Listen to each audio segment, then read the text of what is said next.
Hey everybody, I know another frames update, but I gotta give a big thank you to somebody that really helped me out. If you didn't see the video that I did about a week ago on frames, I'll put the link in the show notes, and I actually put a question out if anybody knows how to maybe solve a particular problem. One of the things that happened to me was during the holidays, I was leaving out of town, so I was recording these videos in advance up to January 14th. And somebody emailed me back, which I'm going to give credit for, and I'm going to go out on a limb. I did email this person back if it was okay if I used their full name to give them credit. I didn't hear back from them, and I needed to push this video out. So I'm going out on a limb, and that is I'm giving credit to this person because I knew that there was a way that we could do this, but I just didn't have time to play with it. So let's dive into Photoshop right now. Okay, if you remember last time, and again, I'll put the link in the video in the show notes.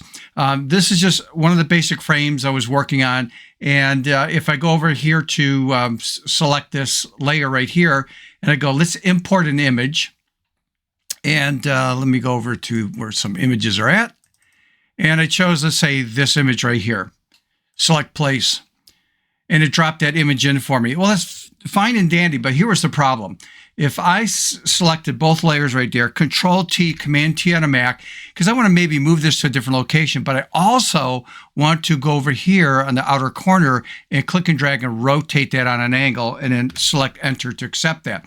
Now, let's say I need to change that picture right there. So I go to the picture here. Don't select this, because if I choose Delete, it deletes the whole layer. So you got to make sure you're on that image right there. Just choose Delete so it gets rid of that image. And now I'm going to import a different image. I changed my mind as an example. And let's pick a different image right there and click on Place. And then when I did that, it came in straight. It didn't rotate automatically. So I go, well, I'm going to have to do Control-T, Command-T on a Mac, and click and drag and rotate the image, which, you know, again, not a big deal, but it's a little bit more time, especially if you're doing maybe 3 or 4 of these on the same layer. So this particular person, and I got give a nice shout out to Shirley Ann Miller. Shirley Ann, thank you very much, because I just didn't have time to play with this, to figure this out on my own. So let me undo all this stuff.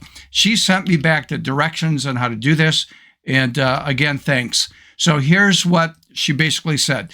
I'm going to select these 2 layers right here, and I'm going to right mouse click, and I'm going to choose to convert to a smart object. That's the key thing. Now, if I do Control-T, Command-T on a Mac, click and drag to rotate this on an angle, put it someplace else, and save it. And now I'm designing something and I want to drop an image in there. That's all I have to do now is double click on the smart object layer. When it opens up, make sure I go to the proper layer here and choose Import Image.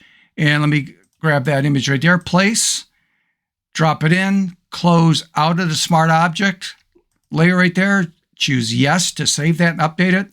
And bam, there you go.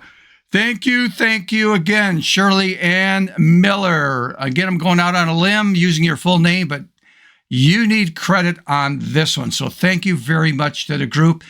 This is an unusual video because my normal videos are on a Wednesday. I had to push this out today. It's Monday.